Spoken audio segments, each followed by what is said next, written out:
welcome to Bringing Jesus Back into Focus 23. This episode's a chapter from the new book I've just finished writing about the teachings of Jesus Unplugged, and as opposed to the Gospels of Jesus Unplugged, which is already published around the world.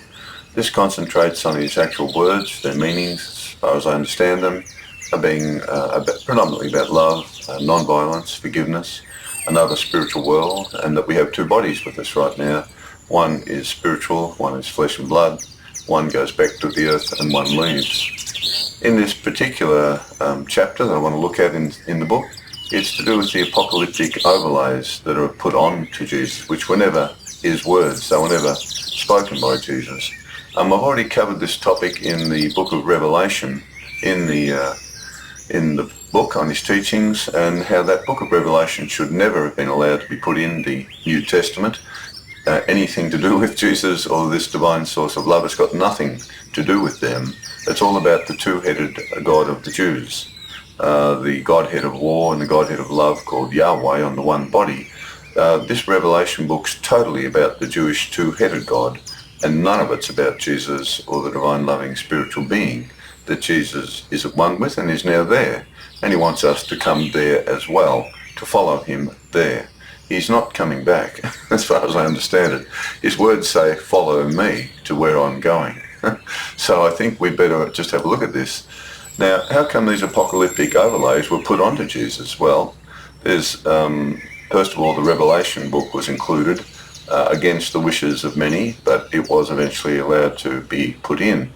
And then they had to lay a trail of sort of references to the apocalypse and Jesus coming back on the clouds, which is all to do with the book of Daniel, a Jewish book, an apocalyptic end of the world, and the Son of Man comes on the clouds of heaven with angels to throw all the bad people into hell and bring destruction to the earth and cause wars. And they pin this all onto Jesus and this divine loving source of our spiritual life, which is love, a spiritual being or source of love or creator of love.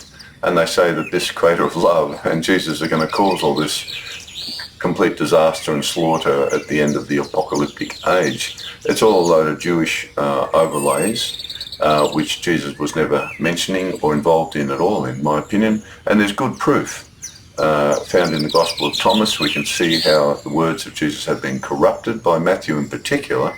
And Matthew is the main culprit. He's the main one who wanted Jesus to be the apocalyptic Son of Man coming on the clouds in Daniel, and it's Matthew who really lays this down heavily. And he puts these words into Jesus' mouth, and they're all false. These are words of the authors. They've got nothing to do with Jesus or his message of love. There's another spiritual world that when our physical body dies, where we can all go there, every child on the earth, if you live a life, a spiritual way of love and non-violence and forgiveness. Then you've got compassion, generosity, all the things that flow out of that as a spiritual, selfless child. And anyone can be like that, but you do have to follow the spiritual way. Jesus understood it very well. You've got to clean the inside of the cup out, or your spiritual life, and your body will be filled with light. Buddha said you've got to clean your mind out of all the dirty things, there, all the dirt, negativities, and you'll, again, have a clear light mind experience. Both Jesus and Buddha had this clear light mind experience. Jesus called it a spiritual experience and a spiritual body. Buddha just simply called it a clear consciousness of mind, which is no longer polluted by any adventitious negativities. Jesus, same thing, you've got to be filled with love to have light filling your body. You can't be divided between love and hate, or you'll just simply be in the dark and lost. So these are the apocalyptic overlays that have been put onto Jesus, and we can see clearly how it had been perverted, his words perverted and distorted, particularly by Matthew, and then copied by others, because the Gospels were copied. And Matthew also planted his own apocalyptic dialogue smack into the middle of Mark's book, Gospel. There's no doubt in my mind Mark did not write it. It was put in there most likely by Matthew. So we'll have a look here and we'll get into it. Why were the apocalyptic overlays put onto Jesus? The book of Revelation is a cunning, well-crafted, deceitful decoy or subterfuge and slanders Jesus and the pure loving spiritual source and loving life force that empowers our spiritual bodies and souls to have true spiritual life that Jesus leads us all to.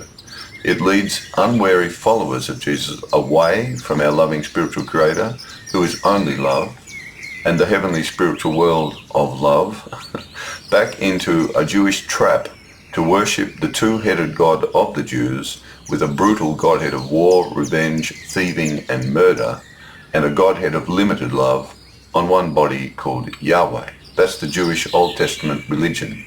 Two gods, two Godheads on one body. That's not the divine source that Jesus was at one with. It's a different God, different source.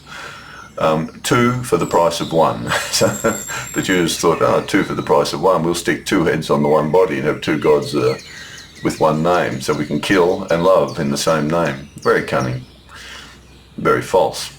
A divided God, not at one with love, as Jesus taught the real divine spiritual creator is. Whatever the source of our spiritual life is, be it another existence, another universe, another life force, it's spiritual and it's only love. And Jesus became at one with it and filled with it. And he said, I have to be too, and you have to be, we all have to be. And then we'll understand the truth about our true identity as spiritual children. We know the gospel writers copied certain things from each other. It is difficult to know how many of the gospel writers were initially involved in overlaying the apocalyptic sayings attributed to Jesus, and then further overlaying the lie that Jesus was going to return at the apocalypse and also cause it to happen. The reason these appear throughout the Gospels to varying degrees is to deliberately link Jesus and our loving Creator to the false book of Revelation, to consolidate the lying slander said about them, and to distract followers from only focusing on becoming like Him and being transformed by His spiritual teachings and way of love to bring their spirits alive. Instead, they get followers to keep waiting for Him to return and save them. But He said to follow Him to where He has gone by becoming a spiritual child of love on earth now, awakening into your spiritual body and soul to be ready to enter the heavenly spiritual world. Jesus is not coming back, but will always help us get to where He is if we just follow His words.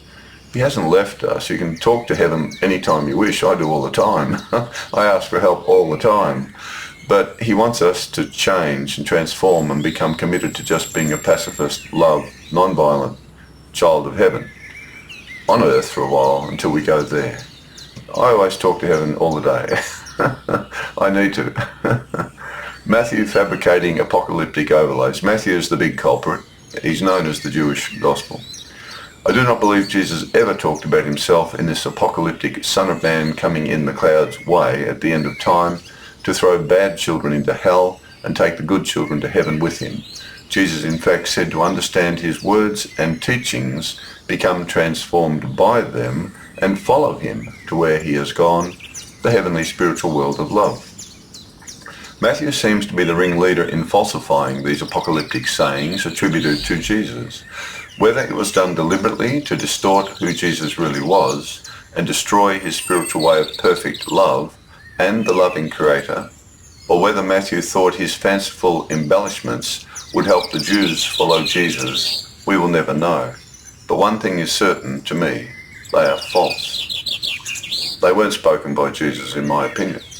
They don't make any sense compared to His other beautiful teachings on becoming at one with love and go to heaven. We have a very revealing insight into the corruption of the words of Jesus at Matthew 13:47-50 that exposes how this gospel writer, or someone who overwrote Matthew, took a saying of Jesus and deliberately distorted and perverted it to suit this apocalyptic overlay, putting it directly into the mouth of Jesus. It is a fabrication and lie, because by the grace of heaven, we have the original correct version in the Thomas Gospel to compare it with. So they tried to destroy that gospel. They didn't want that around. It's got too many things in it about becoming like Jesus. Now the Thomas Gospel regarding the net cast into the sea, now that is in the Thomas Gospel, and this is the correct saying of Jesus, absolutely. The original and correct saying of Jesus from Thomas' Gospel, Jesus said, "A person is like a wise fisherman who cast his net into the sea and drew it all up full of little fish from below. Among them he found one good and great fish.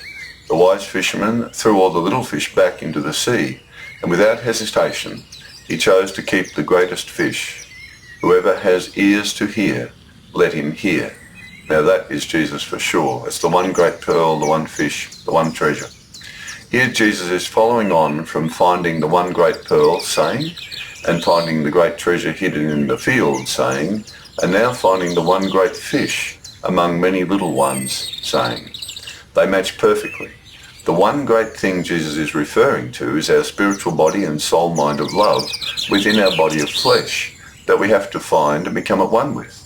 We then detach ourselves from all the worldly, temporary, material things, which are little in comparison, and hold on to this one great thing we have found within ourselves.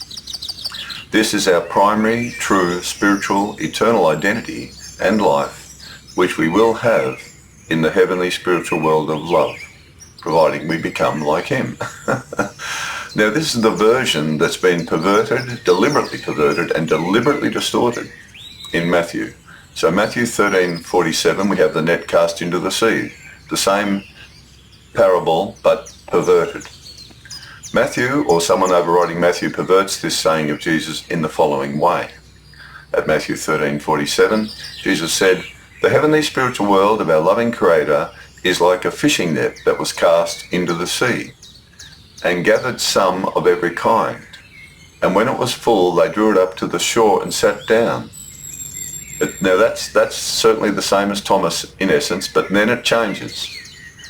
"And collected the good into vessels, but the bad they cast out." This has been turned into an apocalyptic segue. So then Matthew in 13:49, he follows this with these words falsely attributed to Jesus. This is all Matthew talking. It's got nothing to do with Jesus. He's altered the original text of Jesus saying so that he could then put in this false dialogue. Jesus, "So it will be at the end of the age. The angels will come forth and separate the wicked from amongst the righteous and will cast them into the furnace of fire. There will be wailing and gnashing of teeth."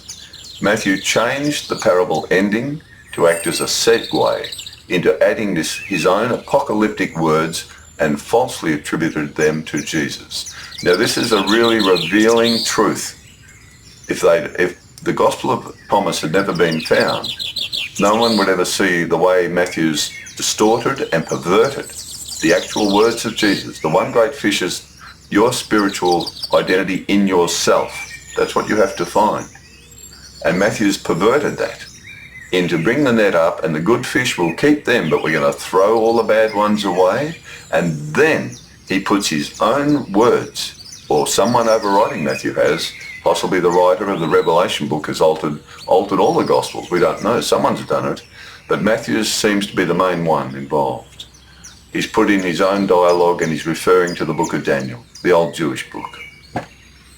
So this version is not about personal spiritual development and awakening as Jesus originally intended, but it has been deliberately changed and distorted to link Jesus with the apocalypse where he destroys all evil children and saves the good children. And the correct end of the age is actually the day we all die, when we all reap what we sow right then, not some distant apocalyptic time which comes from the book of Daniel again. And it obviously does not match the preceding two sayings of Jesus in Matthew about the kingdom of heaven being like one great pearl and one great treasure. Matthew loves the book of Daniel and ties Jesus into it any chance he can get or create himself. These are dualistic Jewish overlays on the spiritual message of pure, singular love that Jesus gave. Matthew's dragged Jesus back into being the son of the two-headed God of the Jews. Very evil, really, very cunning. Maybe it was an innocent, oversight on Matthew's part. Maybe he thought he was doing something good to make out Jesus belonged to the Jewish two-headed God when he had left that behind. However, its purpose is to destroy or its effect is to destroy the singular love and the singular being of love that Jesus was and is at one with. And I hope one day I'll be there too, and you as well. But we better become love.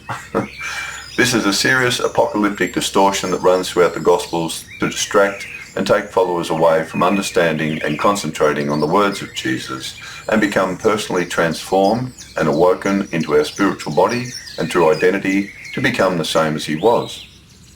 A spiritual child of love, of our loving spiritual creator in the heavenly spiritual world of love. Instead, this represents the two-headed God of the Jews who destroys its children who do wrong and slanders Jesus and our loving creator by putting these words into his mouth. It's pure slander. Matthew adds other false sayings throughout the gospel about the apocalypse and Jesus returning. At chapter 10:23, he has Jesus saying, "Truly you will not finish going through all the cities of Israel until the Son of Man comes." It's another reference to the book of Daniel. At chapter 11, 24, Matthew, "Then Jesus began to denounce the cities in which most of his miracles were done because they did not repent. Woe to you, Chorazin! Woe to you, Bethsaida! For if the miracles had occurred in Tyre or Sidon, which occurred in you, they would have repented long ago in sackcloth and ashes. Nevertheless, I say to you, it will be more tolerable for Tyre and Sidon in the day of judgment than for you. And you, Capernaum, will not be exalted to heaven. You will descend into Hades. For if the miracles had occurred in Sodom, which occurred in you, it would have remained to this day. I say it will be more tolerable for the land of Sodom in the day of judgment than for you." Here Matthew has Jesus referring to the day of judgment to come at the apocalypse, another reference to Daniel and Revelation, and has Jesus condemning whole townships of people to hell, which goes against who Jesus was and what he taught. Collective punishment is a hallmark of the revengeful Jewish Godhead of War of Yahweh, and that's a fact, not Jesus. Sorry, Matthew. You've stuck that one in. At Matthew 13:36-43, again, Matthew says, this is supposedly Jesus explaining the tares parable, talking about the apocalypse at the end of the age, and how the Son of Man will send forth his angels to throw all the lost sheep into hell and save the good children to heaven.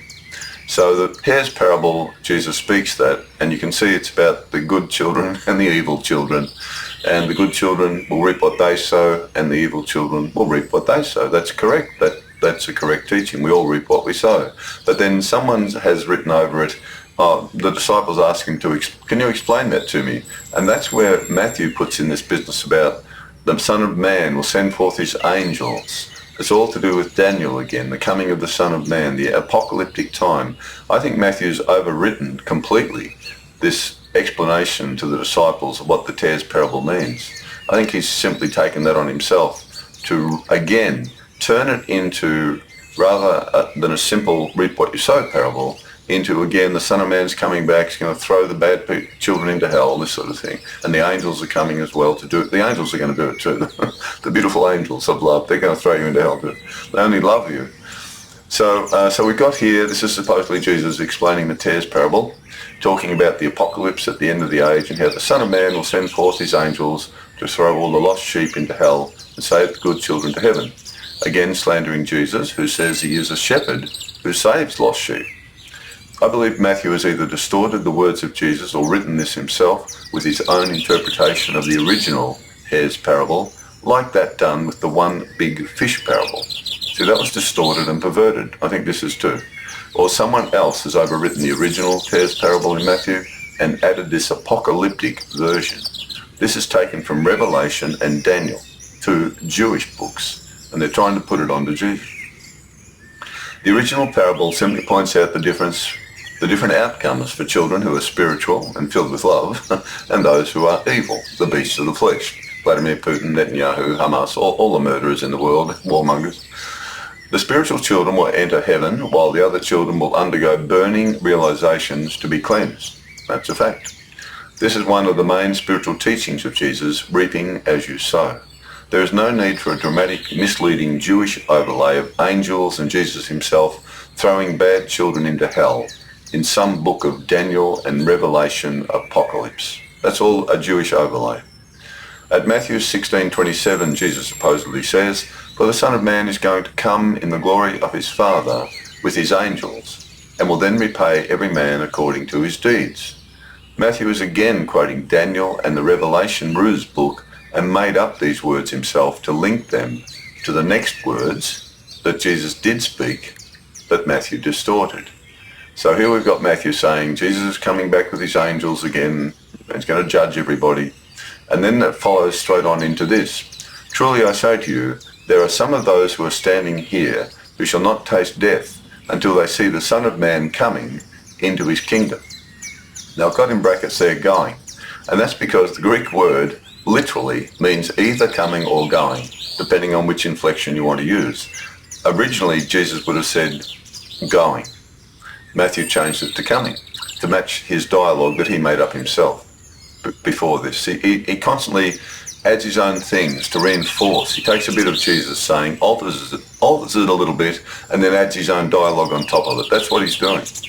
The Greek word translated as coming in the Gospels can legitimately also mean going.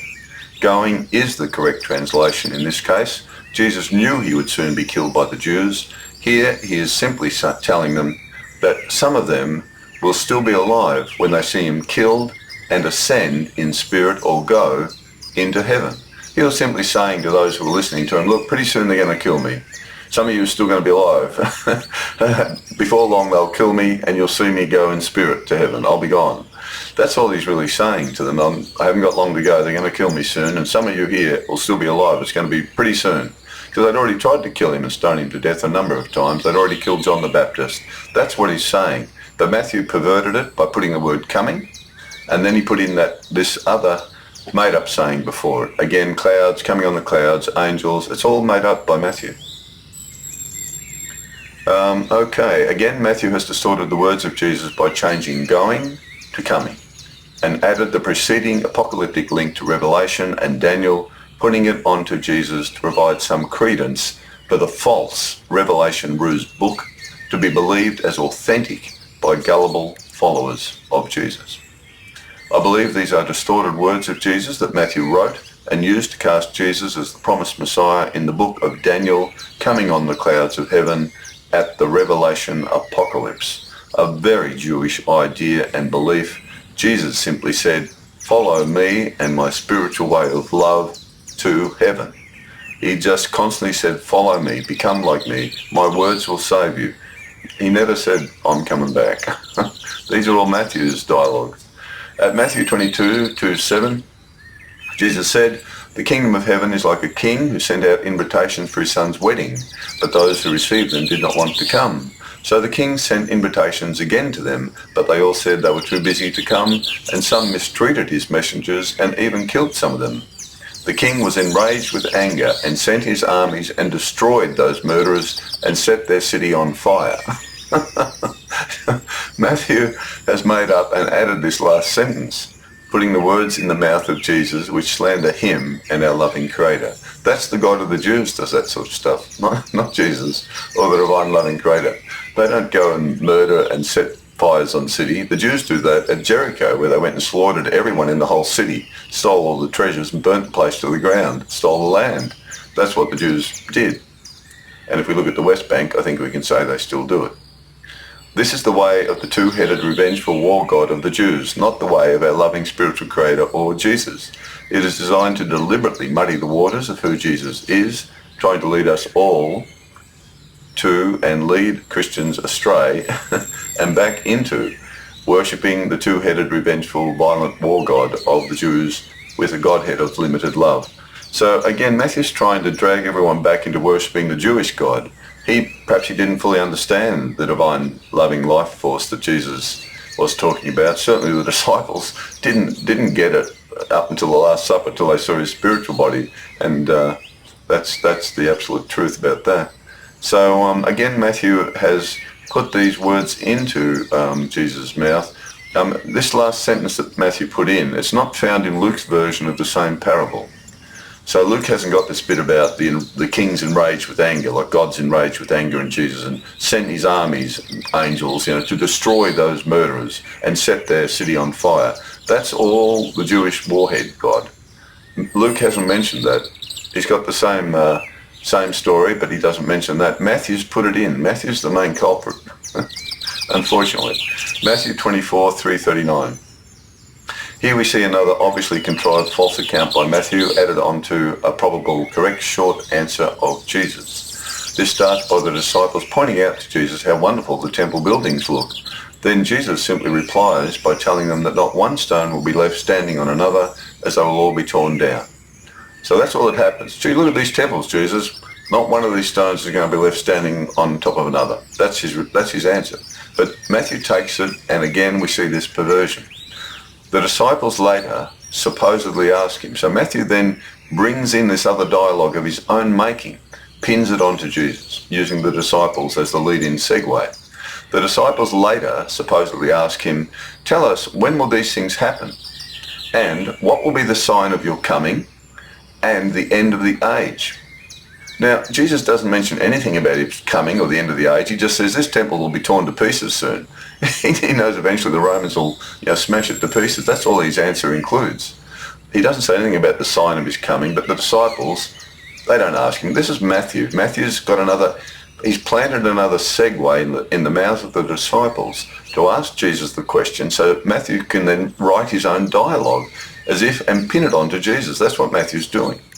This is clearly a contrived false segue question by either Matthew or the overwriter of Matthew to put words in the mouth of Jesus to again link him to the Revelation ruse book and the two-headed God of the Jews. Someone's really intent on getting Jesus into that Revelation destruction book where the God of war, the Jewish God of war, destroys and slaughters, with Jesus there, heavily involved in slaughtering and murdering and inciting war, sending pestilence and plagues. This person, whoever it is, they really want to slander Jesus and the divine loving God of love. This is what it's all about, this rubbish, these overlays. This is real slander, it's evil, it's satanic. So, Jesus never even mentions in his comment anything about the end of the age or his coming again, only that the temple will one day be destroyed. This false segue leads Jesus into supposedly making a rambling dialogue about the apocalypse, drawing from Revelations and Daniel again, about the abomination of desolation from Daniel appearing, famines, wars, earthquakes, the moon no longer giving its light, stars falling from the sky. He will send out his angels to gather the chosen ones, and he will be seen returning on the clouds of heaven like lightning. All of this is Revelations and Daniel regurgitated by someone who wants the followers of Jesus to believe he is the son of the Jewish two-headed war god of death, revenge and destruction.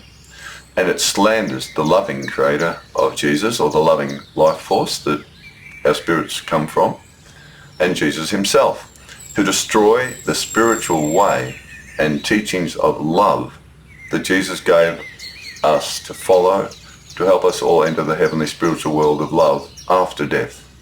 I do not believe this was said by Jesus, but is a fake addition by Matthew or someone else. But based on the many heavy Jewish overlays throughout Matthew, it would indicate Matthew is the one who made these things up and attributed them to Jesus. There's too many in Matthew to say he wasn't involved. Matthew 24, 40, 41. Then at the end of the false apocalyptic rambling attributed to Jesus, which is straight out of Daniel, and Revelations is in there too, which, that wasn't even written. Jesus was still alive.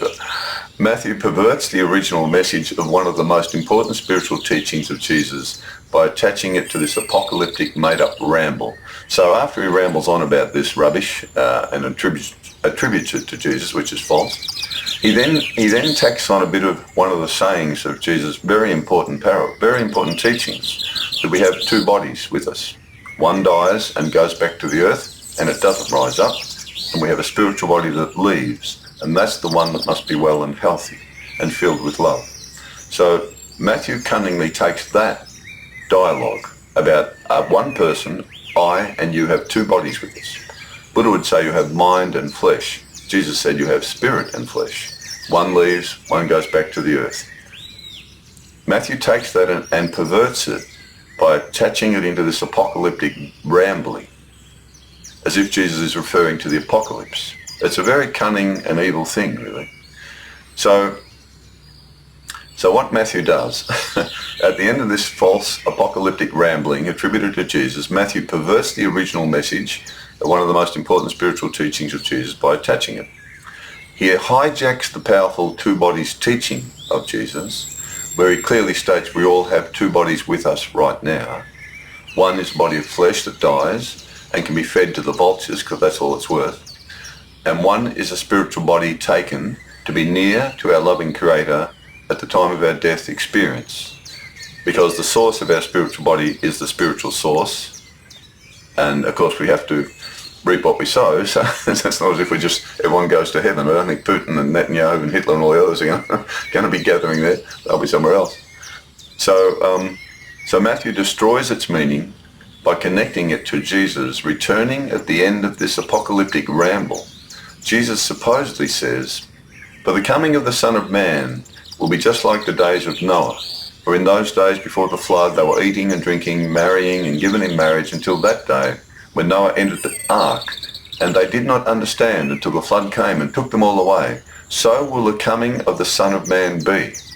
There will be two men in a field." This is where Matthew perverts this parable of Jesus, perverts it.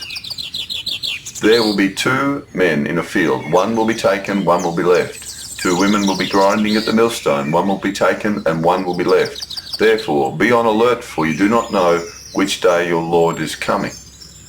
He's taken this parable of Jesus, this teaching of Jesus, not a parable, it's a direct teaching. You've got two bodies. One's going to leave. That's the one that has to be healthy in love and forgiveness. The other one drops dead and feed it to the vultures. Matthew's taken that saying and he's making out that there are two different men in the field, two different women at the millstone. That's perversion. That's a distortion. That's not true. That's a lie. That's incorrect. Here Matthew is seen hijacking and destroying the original teaching of Jesus concerning our two different bodies that will separate out from one another at the time of our death. Instead, he has used it to distort the description Jesus gave about one woman or man having two different bodies into making out Jesus was talking about two completely different men or women. It's a distortion. It's perverted. And the only place and time the event occurs is when Jesus returns at the time of the apocalypse, whereas Jesus is clearly saying it occurs at the time of our death. A serious distortion, removing the importance of being ready to die any time by having your spiritual body alive and well, empowered by the loving life force of our loving Creator. That was the original teaching. And Matthew's taken that, distorted it, perverted it, and tacked it on to the end of an apocalyptic ramble that he himself has put in, which he's lifted straight out of the Jewish book of Daniel and Revelation, and then he said that Jesus is saying it. That's a complete fabrication by Matthew. It's incorrect, it's rubbish. At Matthew 15:31, Jesus supposedly said, "When the Son of Man comes in glory and all the angels with him, then he will sit on his glorious throne, and all the nations will be gathered before him, and he will separate them one from another as the shepherd separates the sheep from the goats. He will put the sheep on his right and the goats on his left. Then the king will say to those on his right." Now, that part there, again, is a Matthew overlay. This beautiful dialogue of Jesus about the sheep and the goats is really one of the most beautiful dialogues he ever gave. Essentially, the sheep are those who care and love for others in need, who are thirsty, who are hungry, the poor. It's a beautiful dialogue. And the goats are those who couldn't care less, selfish, greedy pigs sort of thing, or goats. The dialogue Jesus gives is really beautiful, and it's really a base for all the Christian charities in the world. But again, Matthew's distorted it. And he's put in this introduction, when the Son of Man comes in the glory with all his angels, he'll sit on his glorious throne, and he's going to judge everyone. You reap what you sow. But again, Matthew takes a beautiful saying of Jesus and adds on an apocalyptic twist to it. It's really, he shouldn't have done that. That's not a good thing to do, because he's misleading everyone. Anyway, So we got this beautiful dialogue that follows about how we must all be kind, helpful, compassionate to all those in need. And those who are spiritual and filled with light and love will enter the heavenly spiritual world. And those who are devoid of spiritual light and love will have to enter into darkness to be cleansed. It's a reap what you sow parable. Really beautiful. This is again a teaching with a typical beautiful, compassionate dialogue of Jesus and a warning about reaping as we sow that has been manipulated and used to say this event will only happen at the apocalypse when Jesus returns with his angels. Jesus taught it happens the day we die for all of us, so we better be ready by following his spiritual way and words. He hasn't come back for 2,000 years. Everyone's died. I hope they're all ready to go to heaven, because that's the most important thing of all. So Matthew's constantly distorting, perverting, attaching, diverting his words to move you towards this revelation, the apocalypse, the book of Daniel, which is all Revelation is. It's just a regurgitated, spewed up version of Daniel, and I certainly mean the word spewed. At Matthew 26:64, and the high priest said to Jesus, I adjure you by the living God that you tell us whether you are the anointed one, the Son of God.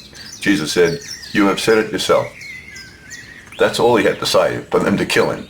That was blasphemy, and the Jews love killing people who blaspheme them or their God. But then again, Matthew's added on some more words. Nevertheless, I tell you hereafter, you will see the Son of Man sitting at the right hand of power and coming on the clouds of heaven. The first part of the answer would be enough for the high priest to convict Jesus of blasphemy. The extra words are Matthew's additions, using a quote from the book of Daniel and other Old Testament Jewish sayings. Again, the purpose is to link Jesus to the Apocalypse and the Revelation ruse book to mislead followers of Jesus and take them away from focusing on becoming like him, to be ready to enter the heavenly spiritual world, and instead wait for him to come back and save them. It's a diversion tactic. If you think he's going to come back, you may not concentrate on as much being like him. And I've met Christian denominations big time. That's what they focus on, the apocalypse. They hardly mention his words at all. Very sad. That's why this is so evil. It's a distortion. It's a Jewish distortion. Matthew is well known as the Jewish gospel for good reason, as it is heavily loaded up with Old Testament references and prophecies and the Jewish account of the apocalypse in Daniel. He wants everyone to only see Jesus through a Jewish lens as the only chosen child of our loving Creator, instead of as a universal spiritual child of love that we can all become. Matthew is the big problem.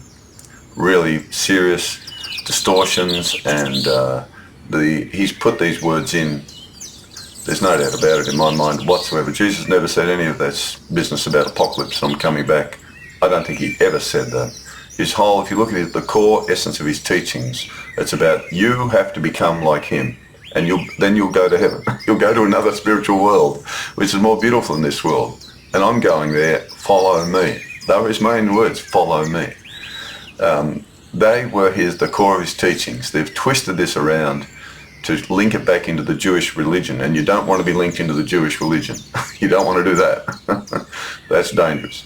So now this is Mark fabricating apocalyptic overlays. Mark's really interesting. He's almost got nothing except someone's cut and pasted Matthew's into his book, and I'd say Matthew did it.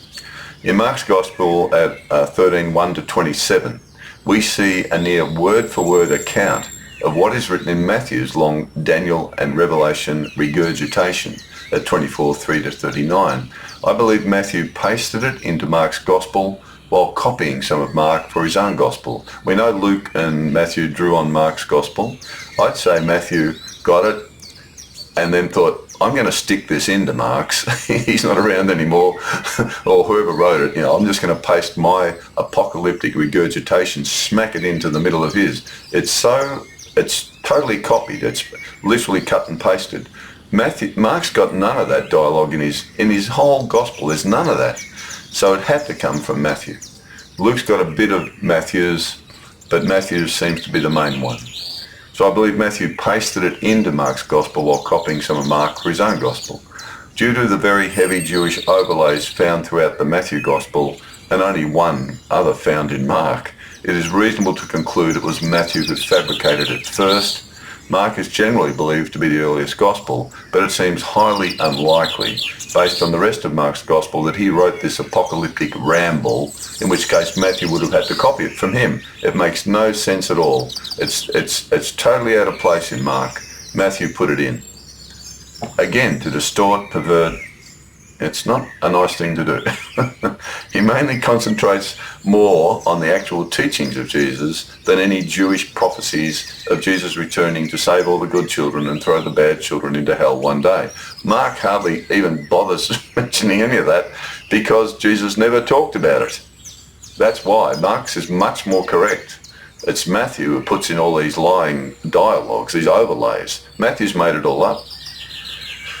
Anyway, the only other reference made in Mark, found also in Luke and Matthew, so it's a common reference, concerning Jesus coming again on the clouds of heaven, probably at the apocalypse, is at Mark 14:62, where the high priest asked Jesus, so it's the same high priest dialogue, "Are you the anointed one, the Son of the Blessed One?"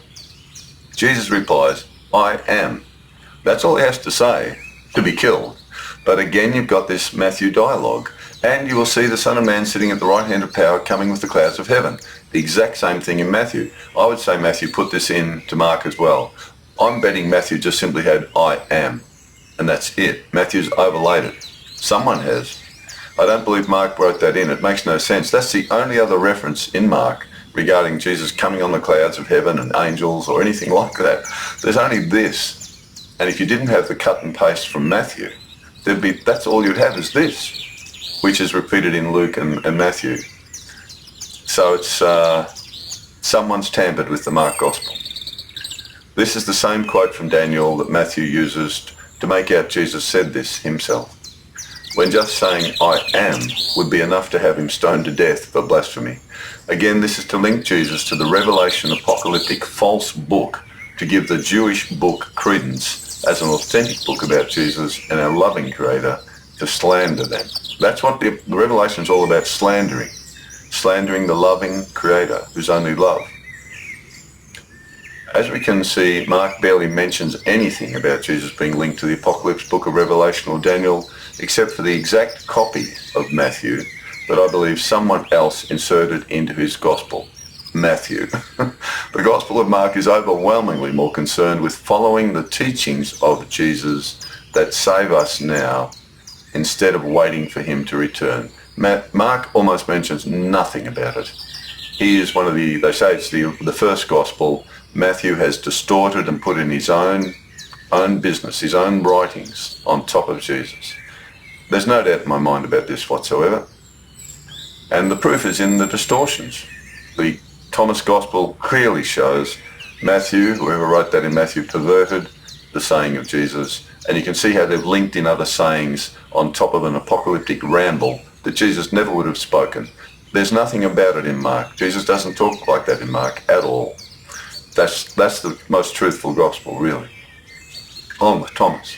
So now Luke, fabricating apocalyptic overlays. Luke in 10, 12, 15 copies the Matthew dialogue at 11, 20, 24. They did copy each other, where Jesus apparently says that various towns where he performed miracles but did not repent will be brought down to hell at the judgment day. Again, a probable reference to the apocalyptic Daniel and Revelation books, which is likely to be a Matthew origination, not Luke's. I imagine Luke, again, copied this out of Matthew. Luke 12:35 to 40, Jesus said, "Be dressed in readiness and keep your lamps lit." Now, he's often said that, be ready, because you could die any minute, so have your spiritual life full of love, because get ready, shine that light now in the earth world of violence and duality. Be singular in your love. That's Jesus, for sure. This is a correct saying of Jesus, but Luke adds later, "You too be ready, for the Son of Man is coming at an hour you do not expect." Again, it's a Jewish overlay, apocalyptic overlay. Here Luke is adding a false link to a teaching of Jesus about always keeping your inner spiritual life burning, for you do not know when you will die. That's the correct teaching. Then Luke distorts this by using it to infer that Jesus is coming at the apocalypse, which links him to the Jewish Revelation, Ruse, and Daniel books. It's all about being ready to leave That's what Jesus is saying, not be ready for him to come back. Be ready to leave and go to where he is. That's his whole dialogue. But Luke again has inferred it. Be ready because he's coming back any minute. Well, he hasn't come back for 2,000 years. So everyone who died, I hope they were ready, and I hope I'm ready and you're ready for another 2,000 years. And if he does come back, great. But, I think we should be ready to go to where he is. That's his main dialogue. So Luke 17:22. Here Luke provides a shorter version of Matthew's 24:3-39, long revelation and Daniel dialogue attributed to Jesus about the apocalypse that he probably copied from Matthew or Mark after Matthew inserted it into Mark. Luke adds an account of Lot, where Jesus apparently says, "On the day that Lot went out from Sodom, it rained fire and brimstone from heaven and destroyed them all. It will be just the same the day that the Son of Man is revealed." So again, you've got this vicious, violent war god of the Jews destroying them all. And it's going to be just like that when I come back. I'm going to destroy all the bad people as well. Again, it's a really poisonous and disgraceful slander of Jesus, who is a child of love, and he only is at one with another being, as a beautiful, pure being of love. They don't do these things. They don't destroy anyone. They give life. Satan gives death, or a satanic war god gives death. They're slandering Jesus. Luke's slandering him. These words put into the mouth of Jesus are straight out slander against who Jesus and our loving Creator is in the heavenly spiritual world of love. They want to assassinate the true identity of Jesus as a spiritual child of love and non-violence and turn him into a military messiah of the Jewish two-headed God, slaughtering all the lost sheep who do not obey him and only saving those who do obey him. Not a universal shepherd loving all the sheep, whether found or lost, as Jesus himself said he was, and our loving spiritual Creator is. Remember, Jesus said the love of this spiritual being shines on the good and the evil equally. That's a different source, a different divine being. But they're trying to slander and get you to follow the Jewish God again. Don't go back into the Jewish religion if you can come out of it. Don't be a Judeo-Christian, just be a Christian. We already saw Jesus rebuke his own disciples who wanted to call down fire from heaven to kill the people in the Samaritan village who insulted Jesus. I mean, here you've got Luke and these gospel writers saying, Jesus is going to be bringing fire from heaven, and then you've got Jesus rebuking his own disciples who want to do that. It's just so contrary to who Jesus was, these overlays, that it's obvious. If you're a follower of Jesus like me, they're obvious. They stand out like dogs' testicles. But but children who are brainwashed into being Judeo-Christians, they don't see it. They just believe that it's the Jewish God. That's the God of Jesus. And I say it's not. That's wrong. Don't say that. Their God's different. It's a two-headed schizophrenic God. So Jesus told them they had no idea who the true God really was. When his disciples wanted to call down fire and brimstone, he said, you don't even know who God is. She's just love. Fire and brimstone raining down from the sky would certainly be a satanic manifestation to harm and murder children, just as the two-headed war god of the Jews does. It's written in their dialogues. That's what their God does. And Luke is saying Jesus will return one day during the apocalypse and bring this about himself. After he's told off his own disciples for even thinking that, suddenly Luke's saying, and Jesus is going to do it. You can see it. You can see the twist. You can see the perversion. But only if you're a follower of Jesus. I've never been a Judeo-Christian my whole life, and I never will be. I say to people, don't look at the Jewish religion. Cut the Bible in two and stick it on the shelf. Study Buddha's teachings or study there's love all over the place, and there's some in the old Jewish religion, but it's only limited.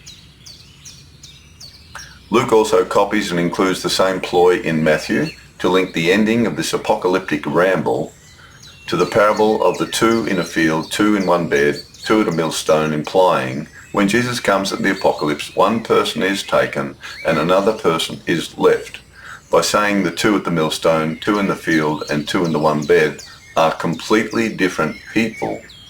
They are destroying the true teaching of Jesus, which says we all have two different bodies in the one body with us right now. See, Matthew's done it and Luke's overlaid it too. They're making out one good person's going to be taken and saved. One bad person's going to be destroyed.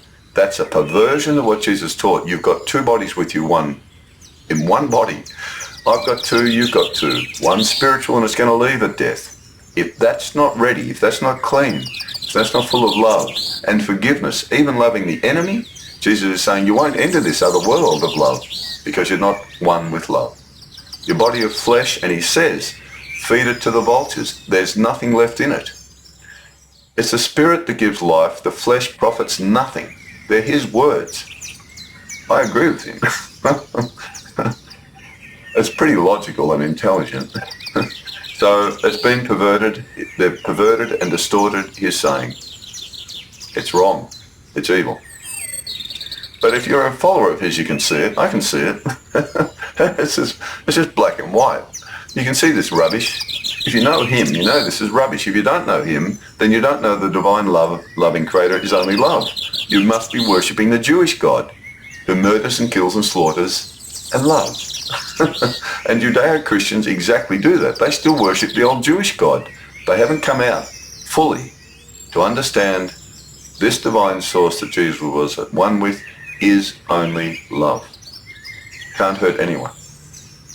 Get out of the Jewish religion. If you're a Judeo-Christian, I warn you, get out of it. Just be a Christian and you'll be okay. It's too dangerous, that religion. So in Luke 19:12-27, in this dialogue, Luke provides a version of the talents parable where each servant is given some money from their master to put to good use. Again, this is a classic Jesus parable with a good message. Those that do and increase the money are rewarded, but the one who did nothing with the money has it taken from him. This is a correct saying of Jesus, but in the dialogue, we also read these very brutal, revengeful, false words, supposedly representing Jesus and his loving creator, that are cleverly mixed into the story. So again, someone's inserted these poisonous words. The original talents parable is essentially about whatever gifts you have in life to grow in spirit, use them and become spiritual. And if you don't use them, well, blimey, you've wasted your life. That's the message in the talents parable. So here we've got these words that are inserted into the parable by Luke. A nobleman went to a distant country to receive a kingdom for himself and then return. But his citizens hated him and sent a delegation after him, saying, "We do not want this man to reign over us." The nobleman said on his return, "These enemies of mine who did not want me to reign over them, bring them here and slay them in my presence." Now, this has poisoned the parable of Jesus. It's been inserted in. The nobleman the spiritual creator who gives you a chance to be spiritual. That's what the parable's about. Some use it and become spiritual. One man doesn't, and he loses what he had. He didn't even try to become spiritual. But someone's inserted, whether it's Luke or whether someone, this business, they've made the nobleman out to be God, who's going to come back and just wipe out the enemies. And not only that, but it's a bit like saying God and Jesus are going to get the enemies brought in front of them so they can watch them be slain. That's what this is saying. This is a distortion, a perversion, it's a lie, it's a fabrication. Whether Luke put it in or not, I don't know, but someone's put it in. It shouldn't be there. Jesus would never have said that. He would have been saying, yeah, and bring all the bad people back in front of me and God so we can watch them be killed and slaughtered. That's the Jewish war God. It's not Jesus. And it's not the divine loving one. Here Luke has a full-on description of the revengeful, murdering, two-headed war god of the Jews who slaughters anyone who does not obey him. It's a Jewish overlay again. You see, someone's trying to get Christians to go back into the Jewish religion. That's what this is all about. They don't want people being pacifist Christians. They don't want that. They don't like that. They don't like this Jesus guy and this God of love. They wanted to destroy that. But one of the best ways you can do it is to get these Christians to worship the Jewish God again, who kills and murders in the name of Jesus as well. They even slander Jesus without even knowing it. Very cunning. So there we go, that's the full-on description of the war god, implying that Jesus and his loving spiritual creator are the ones who are going to do this when Jesus comes again at the apocalypse. A very cunning way to transform Jesus and our loving spiritual creator into the heavenly spiritual world of love, into the violent, revengeful, murdering, two-headed God of the Jews, and thereby take Christians back into being Jewish, worshipping their God and not the loving spiritual creator of Jesus. This is pure slander. Some Jews are trying to trick Christians into going back and worship the two-headed God of the Jews. That's what this is all about. The book of Revelation's full on about it, and these links have been put in the Gospels to poison the image of Jesus and to fool people who believe the Jewish God is the same God as Jesus. And that's just a total lie. That's just obvious it's not. To believe that just is gobsmacking. Anyway, Luke 21:10-28. Here we see another false version of Matthew 24 and Mark 13, regurgitating the books of Daniel and Revelation in a rambling dialogue of death and destruction about the apocalypse and Jesus returning on the clouds of heaven. Obviously, the three accounts come from a shared source, so they are really only one account with some variations added by the writers, but with the same message that links Jesus, the Prince of Peace, and our loving Creator, to the Revelation ruse book of death, destruction, and slaughter by them. It's a Jewish plot, it's a Jewish sort of invasion, poisoning of the beautiful way of Jesus of love. As we know, the Jews are not pacifists. They're not Christians. So why study their religion? And they are the ones who will bring death and destruction upon mankind, this is Jesus and the loving Creator, for not obeying them, but save those who do, just like the two-headed God of the Jews, which is why these cunning Jewish overlays are scattered amongst the true teachings of Jesus about love, non-violence, and forgiveness. To convert Christians back into worshipping the two-headed God of the Jews in their names. Total slander and deliberate corruption of what Jesus really taught and who he really was. And who I have to be and you have to be. Don't study the Jewish religions, my advice. John fabricating apocalyptic overlays. So Luke had a fair bit, Matthew of course the most, Mark had virtually nothing. And John has very little as well. John makes virtually no mention of an apocalypse or Jesus coming back one day on the clouds at the time of an apocalypse. His only points that wander a bit is that Jesus is a Jewish Lamb of God and was the only Son of God who can save us, and that God may judge and be a bit wrathful at times. His gospel is easily the best as it talks about the loving spiritual way of Jesus that can transform us all from beings of flesh into being born again into beings of spiritual love. In John we find Jesus saying, flesh only gives birth to flesh, spirit only gives birth to spirit. Marvel not that I tell you, you must be born again from above. John's got the beautiful dialogue with Nicodemus and the Samaritan woman, which is just two of the most beautiful dialogues in the 5 Gospels. And so John is a special book, and it is different to the Synoptics. Everyone agrees it's a bit more spiritual with these sayings of Jesus. So, So John really does zero in on this inner transformation that I have to become. He doesn't mention much about apocalypse or Jesus coming back on the clouds. It's hardly there at all in John. Again, he's concentrating, bringing our focus into the words of Jesus. It's in John where Jesus says, it's my spirit. It's the spirit that gives life. My words, they are spirit and they are life. It's the spirit that gives life. The flesh profits nothing. That's in John. Jesus is all about, you've got to become a spiritual Christopher, he'd be saying to me. Christopher, become a spiritual. Don't wait for me to come back, do it now. And come to where I am. That's what he'd tell me. Don't be lazy. Don't wait for me to come back and pick you up. You come to where I am. And John's got some beautiful dialogues about that. It's about becoming like Jesus, not waiting for Jesus. John 1:35-36. Here, John has John the Baptist calling Jesus the Lamb of God as a Jewish overlay. And the next day, John was standing with 2 of his disciples, and he looked at Jesus as he walked by and said, behold, the Lamb of God. This sees Jesus through a Jewish lens as a sacrifice to save us by taking our sins away by his death. Jesus said it is his words that save us, not his physical death on the cross. But John doesn't bang on about it, but he mentions the Jewish overlay seeing him through a Jewish lens, his blood on the cross. John 3:16, here John makes Jesus out to be the only child of our loving Creator, begotten by our loving Creator. These words are not spoken by Jesus, but by the writer of the Gospel after Jesus finishes his talk with Nicodemus. So Jesus finishes talking with Nicodemus, and then the Gospel writer puts this in. And some denominations agree it is the author.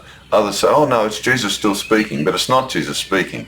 This is clearly the author suddenly taking over the dialogue and just letting it flow straight on from Jesus' dialogue, which they shouldn't do that.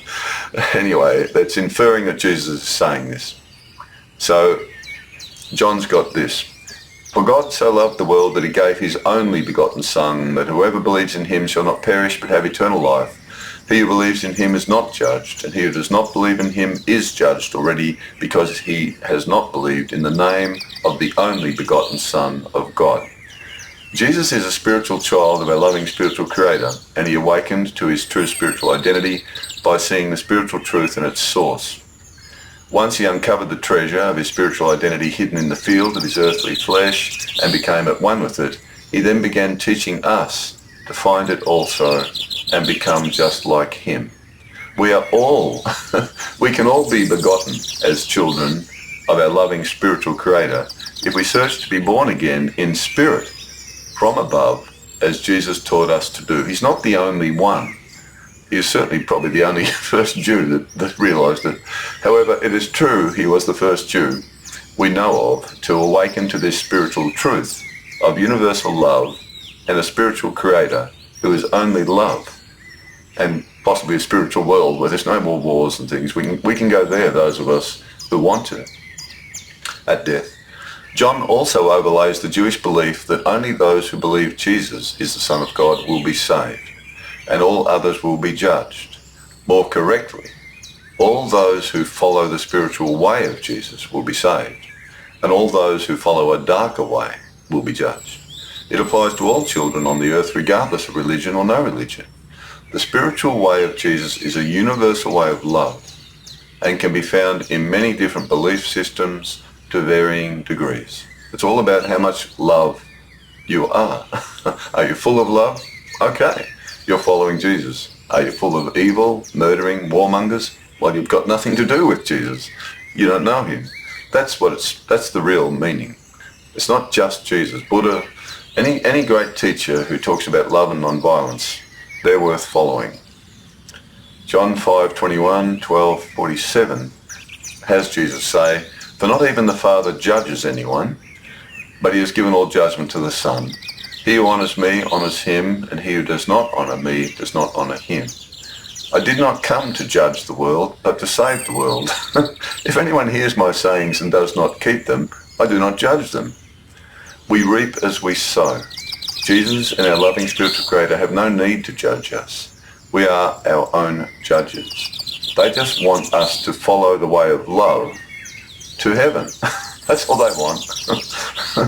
They don't want to throw you into hell or anything. We make our own hell, like all the warmongers in the world are doing right now, up in Israel, Gaza, Iran, Russia, Ukraine. They're making their own hell right now. I hope they put down the guns and go home, love their family, and love their neighbour as themselves. John 3:36, here we see another Jewish overlay of judgment put onto Jesus. He who believes in the Son has eternal life, but he who does not obey the Son will not see life, but the wrath of God. That's the Jewish God, of course. The first part is correct, because it refers to following the words of Jesus that give us true spiritual life. So, he who believes in the Son, the way of Jesus, has eternal life, because spiritual life is eternal. But you've got to be filled with love. So if you believe in the way of the Son, of this divine spiritual being, a child, Jesus, then you're going to have eternal life just like him. You'll be just like him. But then it goes on to say the wrath of God's going to get you. Well, it's not. You reap what you sow. It won't be nice, but you've caused it yourself. The first part's correct because it refers to following the words of Jesus that give us true spiritual life. But then we see the loving Creator painted as a revengeful God of the Jews who punishes those who do not obey him. Slandering our loving Creator, his light and love shines on the good and the evil. until they awaken to their spiritual life that she offers them. Jesus is saying this divine spiritual being of love is only love. If we create evil, we go into darkness of our own making and children will suffer. Hell is a place of burning realizations. Netanyahu, Putin, the whole Israeli army, Hamas, they're all moving in that direction. When their bodies die, it's too late. They can't say sorry to all the children they've murdered and killed and families and all the destruction they've caused. Then they'll undergo a burning hell beyond anything they can ever imagine. They don't know what they're heading into. They'll be cut off from the divine source of their own spiritual life in filthy darkness that they created themselves with a full understanding of what they've done. And that will be the living hell. And hell, you're the only one there when you're in your own hell. No one else is there. It's a very lonely experience. And it is so horrific that I don't really want to talk about too much of what I've understood about it, because it's too frightening. But her love still shines on them. But it takes a fair while for them to come out of it. They have to experience every child Netanyahu's murdered and killed in Gaza. He'll have to undergo their deaths. So will the Israeli army soldiers, as Hamas will undergo the murdering of innocent Israeli children. They'll all undergo those deaths. They'll all experience being killed. That's what hell is. It's a mirror. And it reflects back to you what you cause to others. But you have to undergo it. It's going to be pretty horrible for them. Anyway, the Thomas Gospel, Apocalyptic Fabrications. I'm only a gardener, what would I know? There are no apocalypse or Jesus coming back on the cloud sayings in the Thomas Gospel at all. That's why they wanted to destroy the Thomas Gospel. It doesn't have all that Jewish rubbish in it. None of it. It's all about becoming children of light. That's what the Thomas Gospel is all about. And becoming children of light is in the Synoptics. Jesus talks about becoming a child of light. But in the Gospel of Thomas, it really does. Jesus really focuses on that. You better transform. You better wake up and become like me. And hurry up and do it. You haven't got long. There are virtually no heavy Jewish overlays. It is all about his universal teachings and words of love and understanding them to transform and become just like him and follow him to where he has gone. The heavenly spiritual world of love beyond all pain and suffering. That's where he's gone. And he wants us to come there too by following his words, following his way, which is exactly the intention of what his teachings were all about. Follow me. To awaken us into our spiritual life while still in a temporary body of flesh and get ready to leave on our own judgment day. The day our body of flesh dies, not some book of Daniel and Revelation Jewish death and destruction apocalypse time in an unknown future with Jesus, our loving Creator, coming back to slaughter her lost sheep children and save those who were good and obeyed them. This is why the Gospel of Thomas was banned by the strong contingent of Jewish writers who had another agenda. To make him the only one who can become fully spiritual, the Jewish Messiah, and the only one who is a spiritual child of our loving spiritual Creator in the heavenly spiritual world of love, and place him on an ivory tower above us all and emphasize his death on the cross as a sacrificial Jewish lamb to pay for our sins, instead of focusing on his universal words of love and non-violence that awaken us all to become the same as him. They allow you to worship him, but never believe you can be exactly like him in every way. Only he is free of sin, that's what the Judeo-Christians say. Yet all his dialogues are about setting us all free from being slaves to sin by following his words and becoming like him. They have cleverly undermined his teachings that he gave us, to prevent us all from being empowered by the same loving spiritual life force in our spiritual bodies that he found within himself from our loving Creator in heaven. To set us free from the flesh and to spiritually awaken, just as he did, into a new life before our body of flesh dies. That's what his teachings are all about. Get ready to die by becoming filled with love. And you're going to go to another world. That's his whole message. All this Jewish overlays to distract you, distort, pervert, slander him, and try to take you worshipping the Jewish two-headed God again, which he tried to get the Jews out of that. These clever, cunning children have perverted his teachings to make out the Jewish two-headed God is the same divine loving, singular, loving spiritual being. Very poisonous, very cunning, very evil, very satanic. It's a Jewish thing. They allow you to worship him but never believe you can be exactly like him. So that's the problem. We've got to be like him, he said. And he said, in Matthew 10:25, Jesus said, it is sufficient for the pupil to become like his teacher. And whoever believes in me and my teachings, you will be able to do these works I do, and even greater ones than these. You can even do more than I've done. You'll be just like me. That's the truth of his sayings.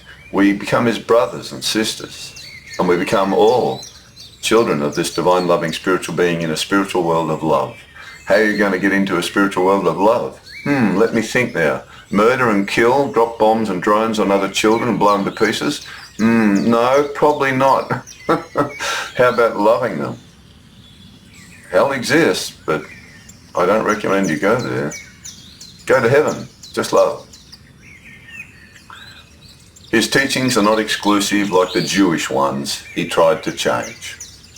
They are a universal, inclusive, spiritual truth found in all of us throughout many religions and ways of life that can save us all to heaven and bring peace on earth if we only follow his spiritual way of love.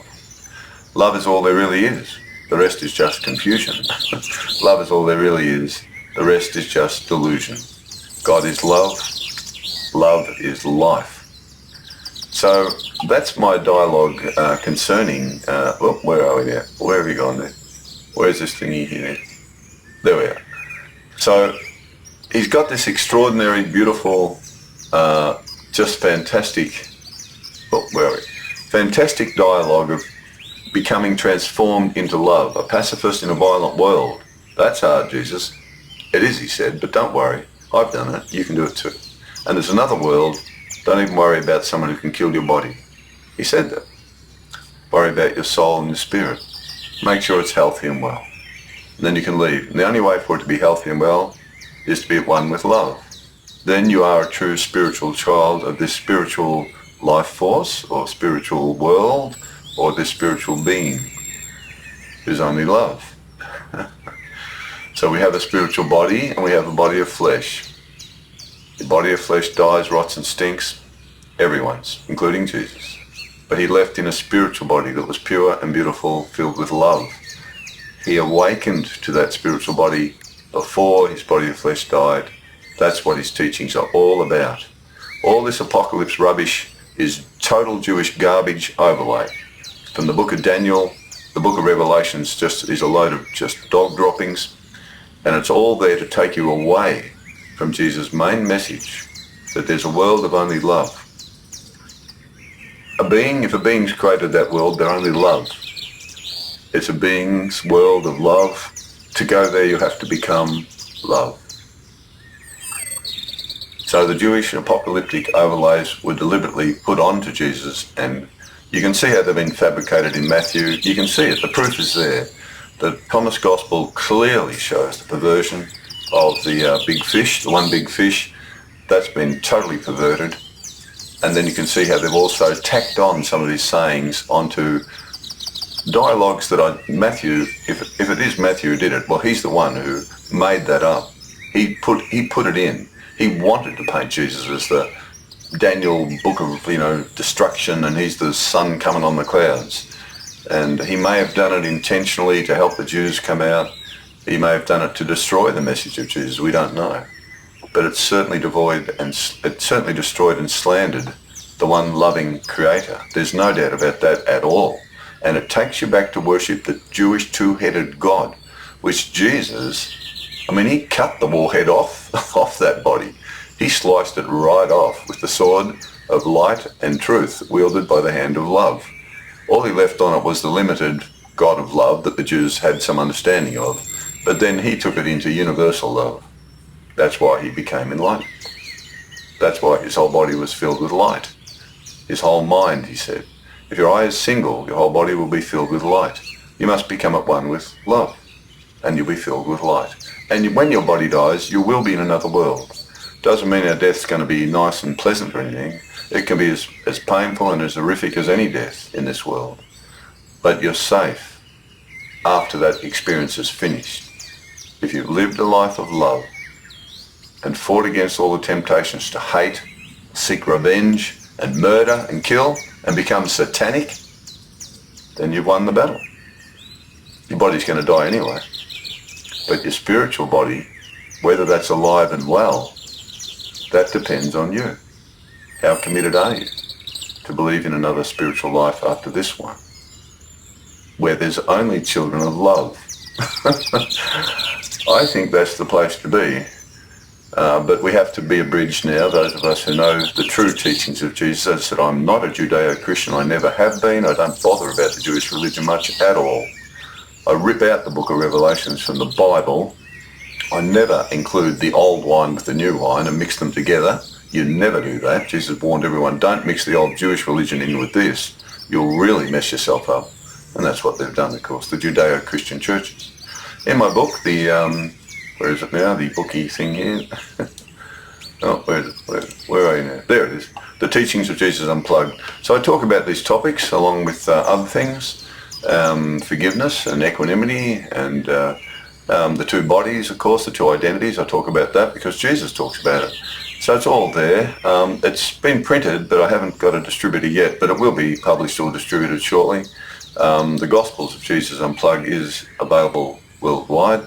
And that's, again, a better dialogue regarding the 5 Gospels, Matthew, Mark, Luke, John and Thomas. And again, I've removed a lot of the Jewish overlays, the genealogy of Jesus, going back to Adam. It's just totally unnecessary.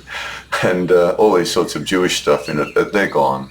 It's just the core, beautiful words of Jesus, still traditional. It's still all the same sort of readings you'd see in most Bibles, really, in the most of the Gospels.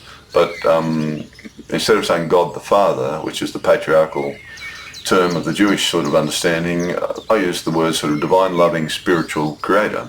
Divine, loving, spiritual creator. So I try to make it a little bit more universal. Anyway, that's the Teachings of Jesus Unplugged, and that was the chapter on the Apocalyptic Overlays, which are all lies and falsely put on top of Jesus. He never said any of that rubbish. Mark is one of the most Mark is really one of the most powerful evidences of that. He doesn't mention anything about it except that Matthew, it looks like Matthew's done it, he simply copied his own dialogue and just pasted it straight into Mark. That's just obvious. There's nothing else in Mark about it. Suddenly there's this diatribe of Daniel and end of the world and all the rest of it that's in Matthew. Luke's got a watered-down version of Matthew's, but someone's put Matthew's straight into Mark, and it doesn't fit. It's totally out of place.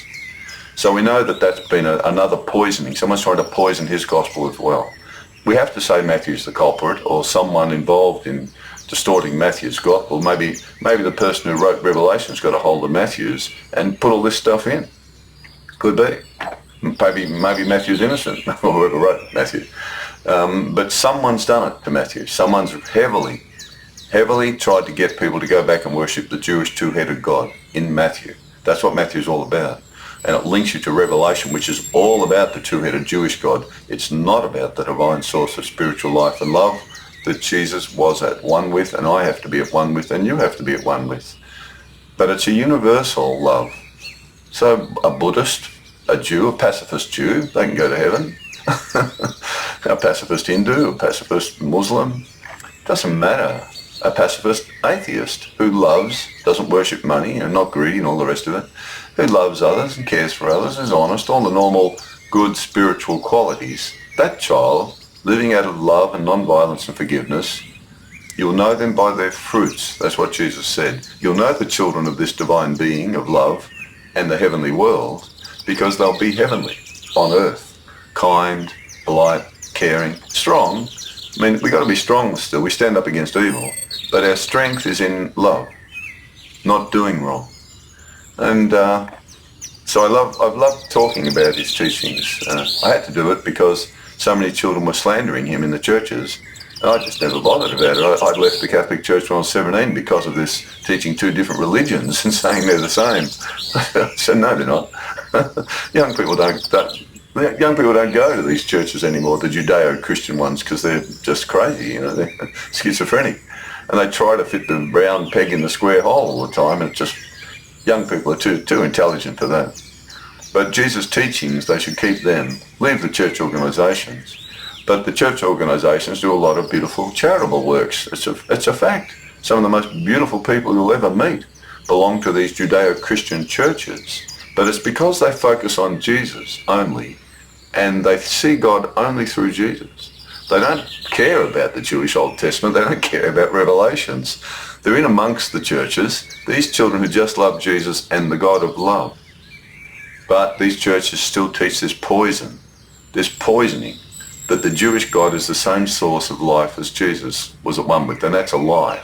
And that's a distortion, and it's a terrible thing. Catholic Church, Pentecostals, Seventh Days, Mormons, Jehovah's, they all teach this. And they should not teach it because it's a lie. I'm just a Christian, and I'm a follower of any great spiritual teacher whose love, non-violence, and forgiveness. They're the three big ones. If that's in the teachings, and Buddha's got those three, I'm interested in him. I'm interested in Jesus. And I'm interested in love wherever it is. But once they start saying, but we're the only ones, or we're going to slaughter the enemies, I say, sorry, bye. Good luck. Good luck with your dualistic darkness. So that's it. So that's from the book, The Teachings of Jesus Unplugged. Bit of a long dialogue, but this is very important because no one's talking about this. You can see this for yourself. If you know Jesus, you'll see what I said is correct. Someone is distorting Jesus' words and perverting them to get you to worship the Jewish two-headed God. Don't go there. The Jewish God is not the God of Jesus or the source of spiritual life that Jesus was at one with. The Jews don't follow that at all. And the trouble is Judeo-Christians go to war ever since Constantine destroyed the message of Jesus, a pacifist message, and the early church leaders around Constantine at that time also destroyed it. It's an historical fact, and that's in the book as well. So I just point out how his teachings have been destroyed. But there's still love there. That's the trouble. They've mixed in the old with the new, and it's a mess. So I'm just trying to get the new wine back out. But don't read the old wine anymore. Don't drink that anymore. Please don't do that. Okay. But as always, if you follow a different way or have a different view to me, then as long as it leads you into a life of love and caring for others, then may you be blessed with that way, and may it lead you to the same place I hope to get to through trying to be loving and caring, as I hope you are. And then we'll meet there, and it's universal there. Heaven's only heaven. It's not divided into countries that go killing each other, which is nothing to laugh about, is it? What a tragedy, 2025. Demented, insane children in charge of countries. Insane. They should all be in, padded cells. Horrible. Hard to believe. It's disgusting. Oh well, we can only pray for these murderers like Netanyahu, Putin, Hamas, Israeli army, Ukraine army, Russian army, all murderers, all killers. We can only pray that they put down their guns and go home. And all the armaments children who give them more bombs, more guns to kill more children. And then say, oh, but try to make peace with each other. Here's some more guns, here's some more bombs. Those hypocrites who do that as well are involved in the slaughter. May all pacifists be blessed in this world. You're going to heaven. As long as you don't rob banks on the side or something. Commit criminal fraud. I pray that you are blessed with divine love and that you have a wonderful life and of love and caring in this dangerous world, and that we all try to bring love into this world and peace into this world. We can only do it I can only be one person of peace and love and non-violence, but if enough of us do it throughout the world, we can get rid of all the world's armies and the armaments industry. Just don't join them. Put them out of business. Don't go there. Don't become a soldier. Okay. Good luck with your journey through this world.